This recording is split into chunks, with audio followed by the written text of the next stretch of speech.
I was working at a financial firm in New York City with a bunch of very smart people, and I had a brilliant boss I much admired. I went to my boss and told him I was going to start a company selling books on the internet.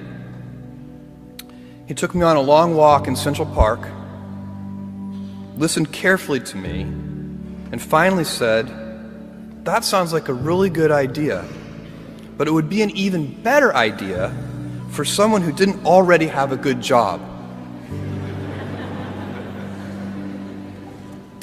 That logic made some sense to me, and he convinced me to think about it for 48 hours before making a final decision. Seen in that light, it really was a difficult choice, but ultimately, I decided I had to give it a shot. I didn't think I'd regret trying and failing, and I suspected I would always be haunted by a decision to not try at all.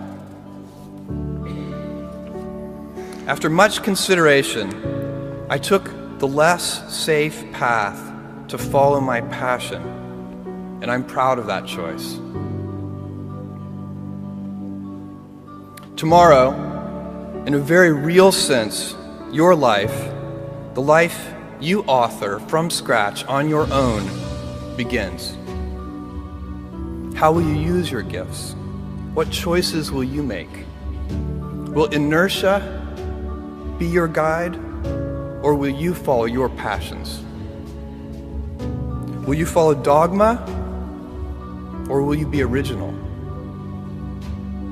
Will you choose a life of ease, or a life of service and adventure?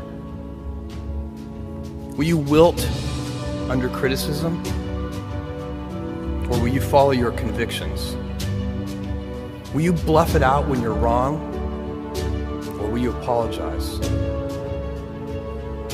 Will you guard your heart against rejection, or will you act when you fall in love? Will you play it safe, or will you be a little bit swashbuckling? When it's tough, will you give up, or will you be relentless? Will you be a cynic, or will you be a builder? Will you be clever at the expense of others, or will you be kind?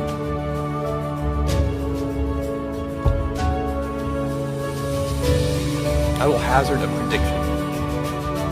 When you are 80 years old, and in a quiet moment of reflection, narrating for only yourself the most personal version of your life story, the telling that will be most compact and meaningful will be the series of choices you have made. In the end, we are our choices. Build yourself. You guys will find that you have passions, and having a passion is a gift. I think we all have passions, and you don't get to choose them. They pick you, but you have to be alert to them. You have to be looking for them. And when you find your passion, it's a fantastic gift for you because it gives you direction, it gives you purpose. You can have a job, or you can have a career, or you can have a calling. And the best thing is to have a calling. And if you find your passion, you'll have that, and all your work won't feel like work to you. Many kids and many grown-ups do figure out over time what their passions are. And sometimes we let I don't think it's that hard. I think what happens though sometimes is that we let our intellectual selves overrule those passions. And so that's what needs to be guarded against. My job, one of my jobs as the leader of Amazon, is to encourage people to be bold. And people love to focus on things that aren't yet working. And that's good, it's human nature. That kind of divine discontent can be very helpful. But it's incredibly hard to get people to take bold bets. And you need to encourage that. And if you're gonna take bold bets, they're going to be experiments, and if they're experiments, you don't know ahead of time whether they're going to work. Experiments are by their very nature prone to failure, but big successes, a few big successes compensate for dozens and dozens of things that didn't work. So, bold bets, AWS, Kindle, Amazon Prime, our third-party seller business, all of those things are examples of bold bets that did work, and they pay for a lot of experiments. I've made billions of dollars of failures at Amazon.com, literally billions of dollars of failures. And you might remember Pets.com or Cosmo, or give myself a root canal with no anesthesia very easily. None of those things are fun, but they don't matter. What really matters is companies that don't continue to experiment, companies that don't embrace failure. They eventually get in a desperate position where the only thing they can do is make a kind of Hail Mary bet at the very end of their corporate existence.